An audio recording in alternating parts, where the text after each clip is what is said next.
कहानी है रामू की, एक गरीब मगर ईमानदार किसान जिसकी संपत्ति बस उसकी मिट्टी थी और आत्मा में बसी थी मेहनत की पूजा। एक बार की बात है जब रामू बहुत उदास और दुखी था क्योंकि सूखा पड़ा है, फसलें मुरझाई हैं, घर में अनाज नहीं।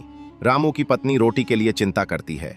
3 साल से बारिश नहीं हुई थी, खेत बंजर हो चुके थे, कर्ज बढ़ता जा रहा था। मगर रामू ने कभी किसी से चोरी नहीं की, झूठ नहीं बोला, रिश्वत नहीं ली। रामू एक सच्चे और सरल दिल का व्यक्ति था। वो सभी की मदद करता था। एक दिन जब रामू खेत में खुदाई कर रहा था तो उसे सोने और अशर्फी से भरा एक बक्सा मिला। किस्मत ने पहली बार रामू की ओर देखा, पर रामू ने वो संदूक सरपंच को सौंप दिया और कहा, ये मेरा नहीं है, शायद किसी भूले बिसरे का है। ईमानदारी मेरी खेती का पहला बीज है। गांव में चर्चा होती है, मीडिया तक बात पहुंचती है, जिला अधिकारी गांव आता है, रामू को सम्मानित किया जाता है। उस दिन रामू ने सिर्फ एक संदूक नहीं लौटाया, उसने भरोसा लौटाया। समाज को ये दिखाया कि ईमानदारी अब भी जिंदा है। सरकार की ओर से उसे नया ट्रैक्टर, बीज और एक सम्मान पत्र दिया जाता है।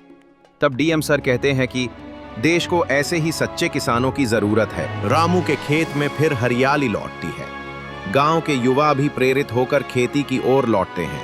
अतः रामू अकेला किसान नहीं था, वो एक बीज था जो ईमानदारी और मेहनत की फसल उगाता गया। गांवों वालों ने मिलकर गांवों में रामू कृषक विद्यालय की शुरुआत करते हैं। रामू अब बूढ़ा हो चुका है, पर एक बच्चा उसके पैर छूकर कहता है, दादा मैं भी किसान बनूंगा आपके जैसा। गरीब था रामू, मगर असली राजा भी वही था, क्योंकि जिसने जमीर नहीं बेचा वही धरती का सच्चा बेटा कहलाया। ईमानदारी हार सकती है, पर मिट्टी नहीं।